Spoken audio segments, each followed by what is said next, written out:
Que s'est-il passé sur Oak Island aujourd'hui? Quelque chose de différent de tout ce que l'équipe a connu. Après des années de fouilles de forage et d'impasses sans fin, aucun d'entre eux n'avait imaginé qu'une chambre cachée se révélerait directement sous le même sol familier.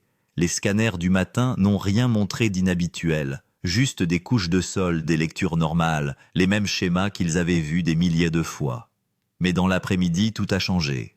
Les scanners se sont soudainement illuminés d'un pic métallique si intense que chaque expert dans la tente a cessé de respirer pendant un moment. Au début, l'équipe a supposé qu'il s'agissait simplement d'une ancienne cavité, peut-être une autre poche naturelle dans la terre. Mais le son s'est fait entendre, un coup creux indubitable à 65 pieds de profondeur assez net pour se répercuter dans les tiges de forage. C'était le genre de son qui ne se produit que lorsque quelque chose de lourd se trouve derrière une barrière scellée. Le premier relevé interne a fait l'effet d'une onde de choc. La température à la pointe de la sonde a chuté de 4 degrés en quelques secondes, le genre de froid soudain qui ne se produit que lorsque l'air est emprisonné dans un espace clos depuis des lustres. L'humidimètre l'a confirmé, l'air à l'intérieur ne circulait pas du tout. Il n'avait pas été touché depuis des siècles. Tous les experts sont restés silencieux. L'expression de Rick changea instantanément tandis que Marty s'exclama « Les gars, ce truc n'est pas naturel ».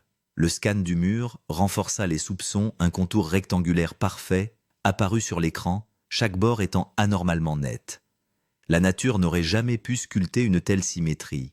Pire encore, un écho dense résonnait au centre de la chambre, la même signature qui n'apparaît que lorsqu'une seule grande masse métallique solide est cachée à l'intérieur. Bien que la chambre n'ait pas encore été ouverte, les données, densité 7,9x, chute d'humidité de 14%, relevés énergétiques presque doublés, suggèrent que quelque chose d'énorme, d'ancien et d'incroyablement précieux se trouve en dessous. Et si les experts ont raison, l'histoire entière d'Oak Island est sur le point d'être réécrite. Et oui, si vous n'êtes pas abonné, vous manquerez absolument la suite. La révélation qui s'annonce est suffisamment importante pour ébranler l'Internet tout entier. Lorsque l'équipe a activé pour la première fois le radar à pénétration de sol sur ce point précis, personne n'a prédit à quel point les relevés allaient changer de manière violente. Les images du matin semblaient ordinaires, mais dans l'après-midi, lorsque le scanner a atteint la profondeur de 65 pieds, l'écran s'est soudainement mis à clignoter et à afficher une forme creuse étrange. Au début, l'équipe a cru à un problème, mais à mesure que le logiciel affinait les données, la géométrie devenait plus nette. Rick a regardé l'écran et s'est exclamé « Ce n'est pas possible, la nature ne fait pas de forme comme ça ». La cavité représentée était un rectangle sans défaut, 4 parois droites, des angles aigus, un centre parfaitement lisse. Les formations naturelles sont toujours dentelées inégales, arrondies par l'érosion. Mais cette structure semblait fabriquée. Marty a immédiatement lancé un filtre IA sur les données qui n'a fait que confirmer l'impossible, un espacement parfaitement uniforme de chaque côté. Quelqu'un avait construit une pièce là-dessous bien avant que les outils modernes n'existent. Les cœurs commencent à s'emballer. Depuis des décennies, Oak Island n'avait jamais révélé une chambre artificielle aussi claire ou aussi profonde. Mais le choc est encore plus grand, la carte de densité autour de la chambre montre une couche de terre épaisse et fortement compactée entourant les murs. Ce type de renforcement n'apparaît que dans les anciennes structures scellées délibérément construites pour protéger ce qui s'y trouve. Rick dit doucement « Les gars, c'est le signe le plus clair que nous ayons jamais eu que quelque chose de réel se trouve là-dessous. » Les dimensions de la chambre vinrent ensuite. Environ 14 pieds de long, 9 pieds de large. La lecture du sol semblait étrangement plate, comme si elle avait été conçue pour supporter un poids. Mais le détail qui figea toute l'équipe fut la signature de l'écho au cœur de la chambre. Un signal distinct, différemment nuancé, marquant un objet unique et lourd, placé délibérément au centre. Les experts furent tous d'accord instantanément. Ceci a été construit avec intention. Quelqu'un voulait que cette pièce soit cachée. Le mystère d'Oak Island était officiellement passé de l'état de spéculation à celui de réalité. Lorsque l'équipe a atteint la paroi extérieure de la cavité, le premier choc est venu de la sonde de température. Lorsque la foreuse a percé une fine couche de l'enveloppe de la chambre, une soudaine bouffée d'air glacé s'est élevée. Le capteur de la caméra de forage a émis un signal sonore urgent tandis que la température sur le moniteur chutait de 4 degrés Celsius. Il ne s'agissait pas d'un refroidissement souterrain naturel. Les coups de froid soudains, ne se produisent que dans les espaces scellés où l'air est emprisonné depuis des centaines voire des milliers d'années. Rick n'a pas eu besoin de réfléchir. Il a dit « Si c'est aussi froid, personne ne l'a ouvert depuis très très longtemps ». La lecture du taux d'humidité est ensuite apparue. À l'intérieur de la cavité, le taux d'humidité s'élevait à un surprenant 14%. L'air n'était pas humide mais rassis, de l'air qui était resté immobile pendant si longtemps que son humidité avait lentement disparu au fil des siècles. L'équipage a échangé des regards silencieux.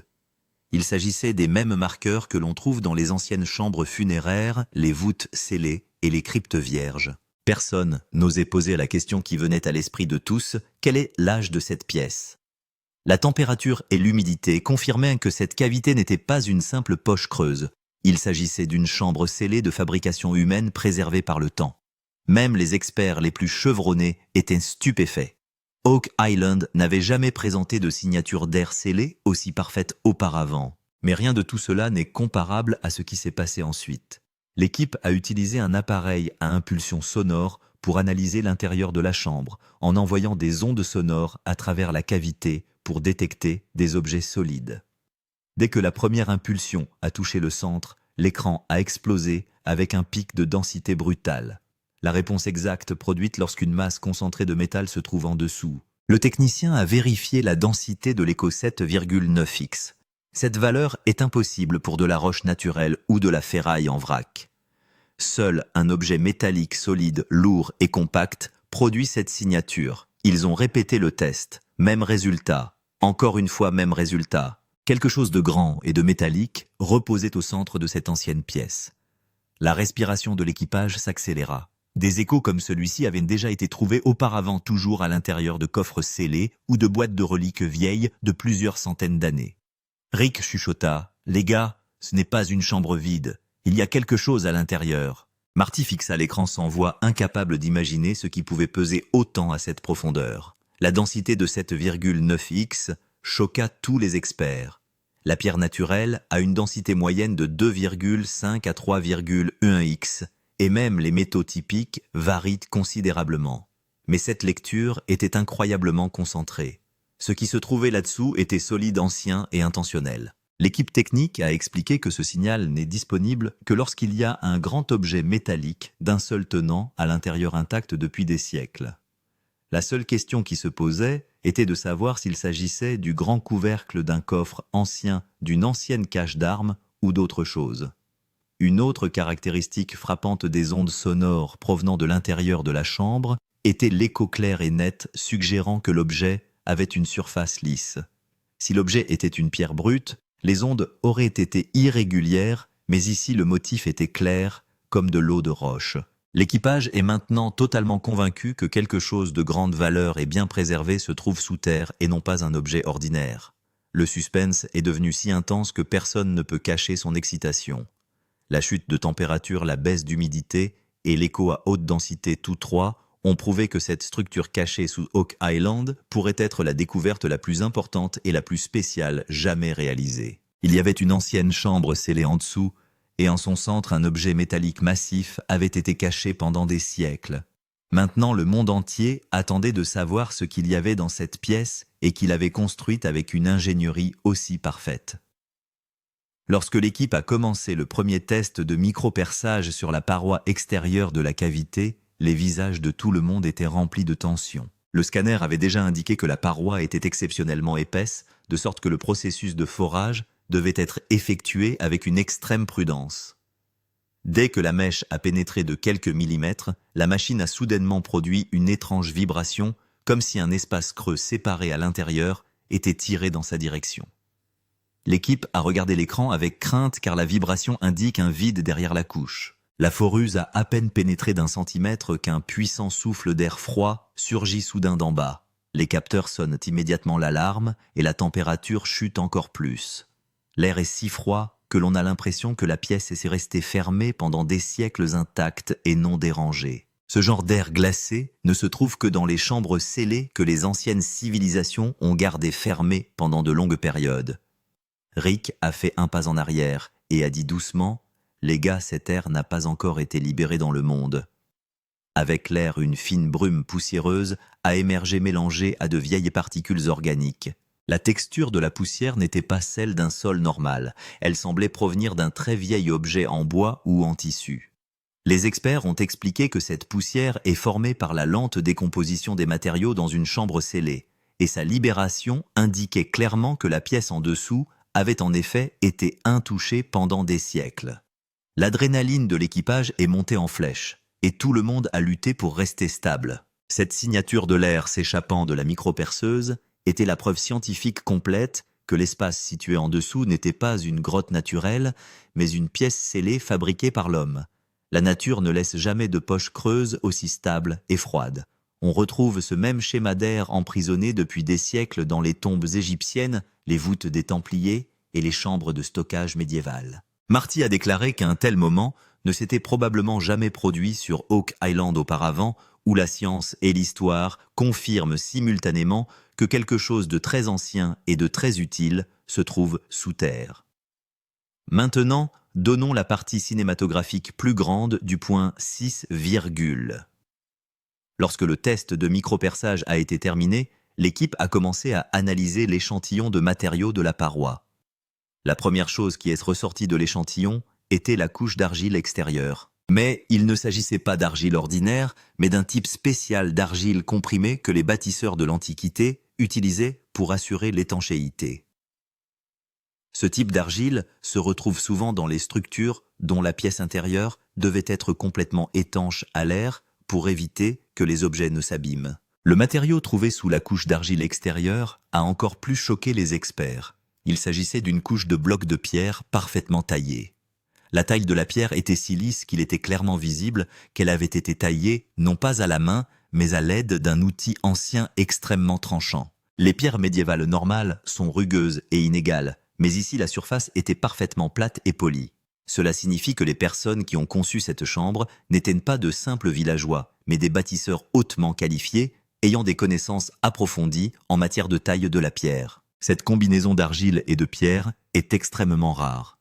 Cette technique à 2 couches n'était utilisée que dans des chambres spéciales où étaient conservés des objets importants ou sacrés. L'argile contrôle l'humidité et la pierre assure la solidité de la structure. Les deux créent un système de conservation parfait, ce qui explique pourquoi l'air intérieur reste si frais et glacial. Marty l'a dit, il ne s'agit pas d'un puits aléatoire, il s'agit d'une voûte artificielle. Des marques d'outils microscopiques ont également été trouvées dans la couche de blocs de pierre, ce qui indique que l'ouvrage date d'au moins plusieurs centaines d'années. La direction et l'espacement des marques d'outils ont conduit les experts à penser que l'ouvrage n'a pas été réalisé manuellement, mais à l'aide d'une technique avancée. Cela laisse supposer que les personnes qui ont construit la chambre n'étaient pas des gens ordinaires, mais des bâtisseurs formés par un groupe organisé des Templiers, des premiers explorateurs ou d'autres anciens marins. L'épaisseur des couches d'argile et de pierre suggère également des objectifs différents. La couche d'argile avait une épaisseur d'environ 8 pouces, ce qui est parfait pour constituer une barrière contre l'humidité. La couche de pierre avait une épaisseur d'environ 15 cm afin de protéger la chambre du dessous de tout effondrement extérieur. Cette intelligence structurelle est rarement utilisée même par les ingénieurs modernes.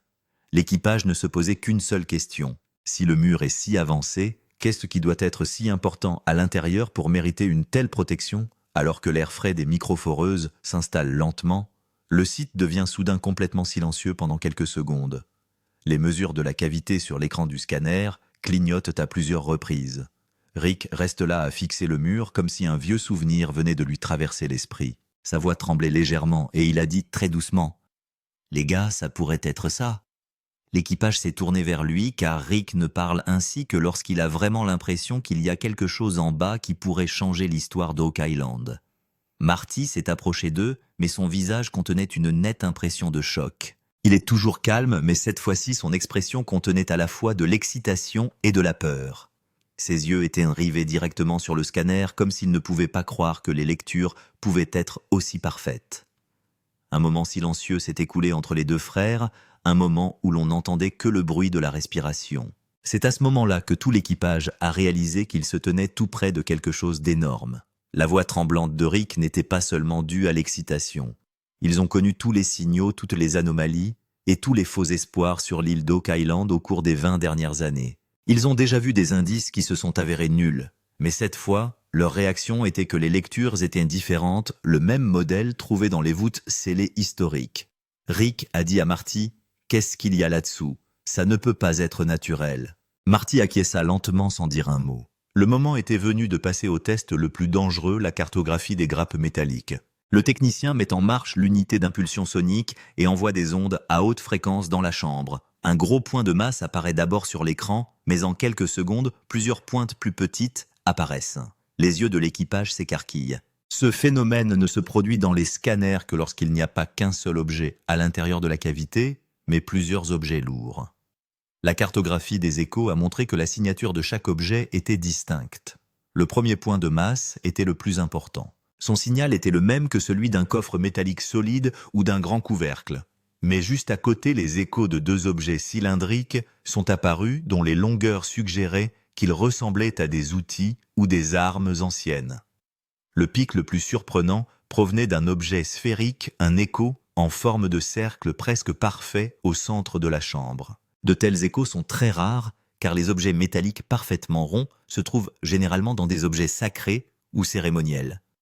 En voyant l'intensité des échos, l'équipe technique a déterminé que ces objets avaient été placés à une courte distance les uns des autres, ce qui signifie qu'ils avaient été disposés avec soin. Le hasard de la nature ou l'effondrement du sol ne produirait pas d'objets dans un schéma aussi organisé. Les visages des membres de l'équipage affichaient à la fois de la peur et de l'excitation car on trouve souvent de tels ensembles dans les anciens systèmes de stockage où de nombreux objets importants sont conservés ensemble. Marty dit doucement Rick, ce n'est pas qu'un seul coffre. Il y en a toute une série ici. Rick n'a pas pu parler. Il a simplement pointé l'écran et a dit « Cela fait 30 ans que je cherche des signaux comme celui-ci. Et aujourd'hui, pour la première fois, ses relevés sont parfaits. » Sa voix s'est brisée. Il ne s'agissait pas seulement d'archéologie, mais aussi d'un moment où il était sur le point de réaliser le rêve de sa vie. La confirmation finale de l'existence de l'amas métallique est venue lorsque le scanner a détecté des harmoniques de haute densité, les signatures créées lorsque des métaux reposent dans une position parfaitement stable depuis des siècles. La signification était claire, ce qui se trouvait à l'intérieur était ancien lourd et avait été conçu à dessein pour être protégé. Le mystère d'Oak Island n'est plus une simple énigme, mais un coffre-fort qui pourrait réunir des siècles d'histoire. Dès que les relevés des amas métalliques ont été confirmés, l'atmosphère a soudain changé du tout au tout. L'équipe de production était encore sous le choc lorsque deux SUV noirs se sont lentement arrêtés à sa vue. 3 fonctionnaires en sont sortis. Aucun d'entre eux n'était en uniforme, mais leur ton et leur langage corporel indiquaient clairement que la situation était devenue sérieuse. Sans perdre de temps, ils ont ordonné au chef d'équipe d'arrêter immédiatement les caméras. C'était la première fois que les autorités ordonnèrent l'arrêt des caméras sur les fouilles d'Oak Island, et cela montrait clairement que quelque chose de grande valeur ou de sensible pouvait se trouver à l'intérieur. L'équipe de production a un peu protesté, mais les autorités ont simplement dit qu'aucun autre forage ou balayage n'aurait lieu tant que toute la documentation n'aurait pas été vérifiée. Ils sortent des papiers stamponnés, mais dont les détails sont complètement occultés. L'équipage échange des regards.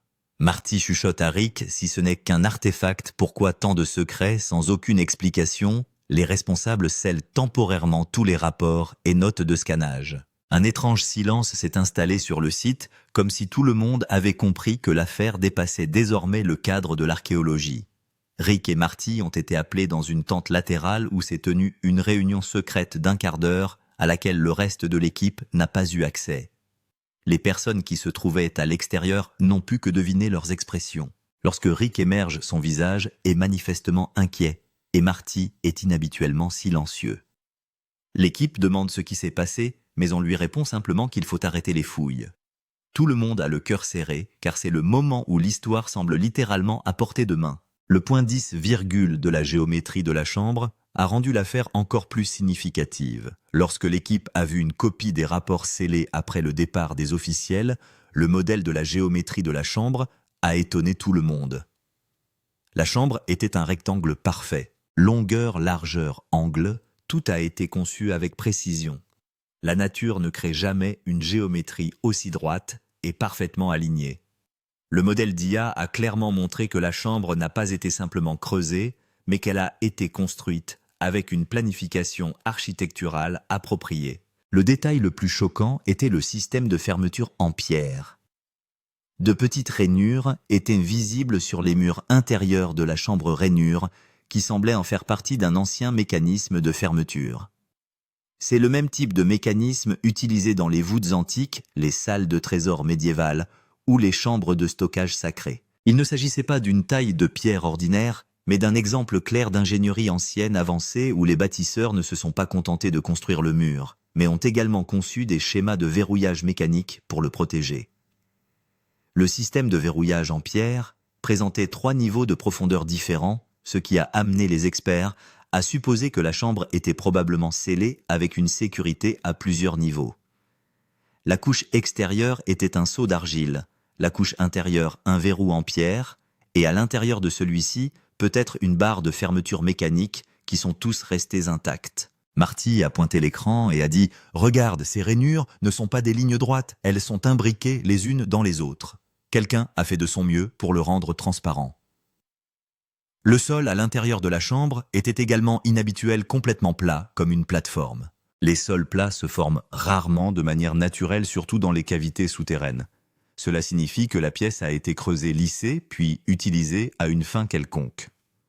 Rick dit à voix basse, il suffit d'autant d'efforts pour qu'il y ait quelque chose d'inestimable à l'intérieur. La géométrie parfaite, les serrures en pierre et l'ordre d'arrêt soudain des autorités, tout cela indiquait une chose, quelque chose de très grand, de très rare et peut-être de très secret se cachait dans cette chambre. L'équipe de l'île d'Oak Island ne faisait pas seulement une découverte, elle se tenait au seuil d'un secret que personne n'avait osé ouvrir depuis des siècles. L'ordre d'arrêt immédiat émis par les autorités au cours de la journée avait ébranlé toute l'équipe, mais la curiosité était si grande que l'équipe ne pouvait pas se contenir. Vers 23 heures, alors que seules les lampes de sécurité à faible luminosité brûlent sur le site, Rick et Marty appellent discrètement des membres de l'équipe en qui ils ont confiance. Ils n'allument pas les caméras de production, mais seulement 2 petites lampes de poche et un microphone portable. Rick dit doucement « Nous allons juste faire un petit test, ne le dites à personne. » L'air était frais, le site était étrangement silencieux, et à chaque pas, on avait l'impression que l'obscurité elle-même dissimulait des choses. Dès que le creusement commença, l'environnement changea complètement. Même la couleur du sol paraissait différente dans la faible lumière, et chaque fois que la pelle touchait le sol, un écho sourd se faisait entendre. Marty s'apprête à parler quand soudain les outils frappent quelque chose de dur. Tout l'équipage se fige. Le fracas métallique est si clair que personne n'a besoin de réécouter. Ce n'était pas le bruit de la pierre ou du bois, c'était le son profond et lourd du métal pur. L'équipe a immédiatement cessé de creuser. Après un moment de silence, une légère fuite de poussière a émergé d'en bas comme si l'air à l'intérieur d'une chambre cherchait à s'échapper. L'un des membres de l'équipage murmure que nous avons touché quelque chose à l'intérieur et que ce n'était pas normal. Rick fait signe à personne de continuer. Il enlève ses gants, se penche et examine la zone à l'aide d'une lampe de poche. Une fine ligne métallique brillait à la surface du sol, si parfaite et si droite qu'elle n'était manifestement pas un élément naturel. La voix de Rick s'est abaissée. C'est réel. Cette chose ne vient pas du sol. Quelqu'un a placé quelque chose ici. La fouille nocturne n'a duré que 5 minutes, mais ces 5 minutes ont complètement transformé la confiance de l'équipe. Ils savent maintenant qu'il n'y a pas seulement une chambre creuse en dessous, mais qu'elle contient de vrais objets métalliques. Il est temps de passer à l'étape la plus risquée, mais aussi la plus révélatrice. Imager de la caméra endoscopique. L'équipe a décidé d'insérer un fin endoscope dans le micro-trou dans l'obscurité, afin d'obtenir un premier aperçu de l'intérieur sans endommager la structure. Au fur et à mesure que la caméra descendait, des particules de poussière floue apparaissaient flottant sur l'écran. Quelques mètres plus loin, l'image s'éclaircit et les membres de l'équipage cessèrent de respirer. Ils virent pour la première fois 3 formes distinctes à l'intérieur de la chambre. Tout d'abord, une grande boîte rectangulaire apparut dont la surface était métallique mais usée comme si elle n'avait pas été touchée depuis des siècles. Ses bords étaient tranchants, ses coins parfaitement symétriques. Ils ressemblaient à un coffre ou à une boîte de rangement. Juste à côté se trouvait un long objet cylindrique, presque comme un bâton ancien, un bâton ou un autre objet symbolique. Son reflet était différent de celui de la boîte, ce qui signifiait que les 2 métaux étaient de composition différente, mais le plus choquant était la 3e forme, un objet sphérique presque parfait. Un objet aussi rond est impossible à créer sans un savoir-faire artisanal avancé. Son reflet était légèrement plus brillant, comme s'il était fait d'un métal rare ou de haute pureté. L'équipage se contente de fixer l'écran. 3 formes, 3 métaux, 3 histoires différentes qui sont restées intactes pendant des siècles dans la chambre scellée d'Oak Island. Il n'y avait aucun mouvement dans les images, aucun effondrement. Les objets étaient dans des positions parfaitement stables, indiquant clairement que quelqu'un les avait soigneusement placés. Rick a dit à bout de souffle, « Ce ne sont pas des objets de fausse aléatoire, quelqu'un les a délibérément placés ici. Si ces 3 objets sont là, l'histoire qu'ils racontent va ébranler le monde entier, » murmure Marty en zoomant sur l'écran. Les fouilles nocturnes et les images de l'endoscope ont tout changé. Désormais, le mystère d'Oak Island n'est plus une simple théorie, mais une preuve visuelle documentée. L'équipe savait que cette nouvelle ne devait pas être connue avant le lendemain matin. Lorsque toute l'équipe a analysé les images de l'endoscope, le plus grand choc est venu du modèle de profondeur d'AI 3D. Le modèle a scanné les limites de la cavité et a créé une carte souterraine complète. Et sur cette carte, pour la première fois, une zone d'ombre étrange et plus profonde est apparue. Cette région sombre se trouvait directement derrière la chambre extérieure, comme si une autre pièce existait. Rick a pointé son doigt vers l'écran et a dit « Regarde, ce n'est pas place à s'étend vers l'avant ». L'IA a confirmé que la chambre extérieure n'était que l'entrée, la véritable structure étant cachée derrière. Lorsque le modèle a affiché les couches de profondeur en différentes couleurs, il est apparu clairement que la chambre extérieure mesurait environ 9 pieds de large, mais que derrière, elle, un passage étroit menait vers le bas. Ce passage ne faisait pas partie d'une grotte naturelle, sa forme était très uniforme et lisse. On aurait dit que quelqu'un avait délibérément construit une voûte extérieure et caché une pièce secrète derrière. L'équipage est devenu complètement silencieux. Marty a dit doucement « Cela signifie que la vraie chose n'est pas dans cette chambre, ce n'est qu'une porte. » La théorie des chambres multiples est prouvée pour la première fois sur Oak Island. Il est maintenant temps d'ouvrir la serrure extérieure en pierre.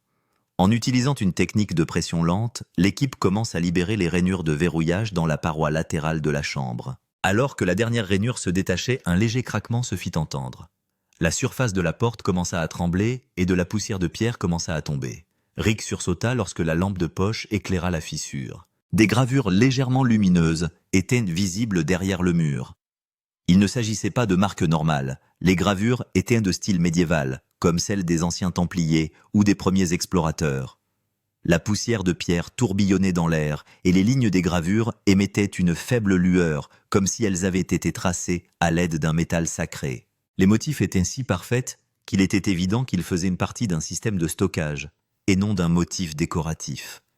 Les symboles étaient des triangles, des cercles et des croix souvent utilisés dans les anciens codes de scellement. Les cheveux de Crew se dressèrent sur la tête. Tout ce système a été conçu pour cacher quelque chose d'important. En poussant la porte un peu plus loin, un petit espace creux s'est ouvert derrière elle. Ce n'était pas la fin de la chambre extérieure. Un puits étonnamment droit était visible en dessous.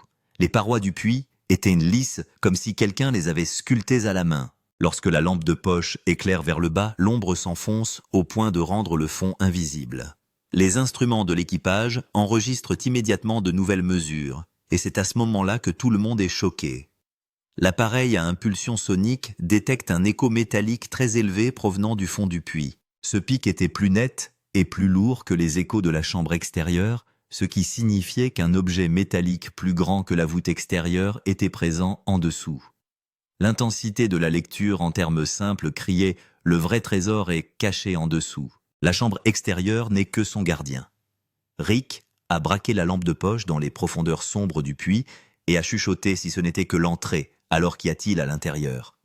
Le souffle de l'équipage s'est arrêté. Une preuve de plusieurs chambres, des symboles lumineux et une pointe métallique profonde. Tous 3 ont confirmé que le plus grand secret d'Oak Island n'avait pas encore été révélé. Et maintenant, le grand suspense de la vidéo était prêt. Ce qui allait être révélé dans l'étape suivante allait probablement changer le cours de l'histoire d'Oak Island. Le spectateur n'a plus qu'une question à se poser, qu'est-ce qui se cache là-dessous?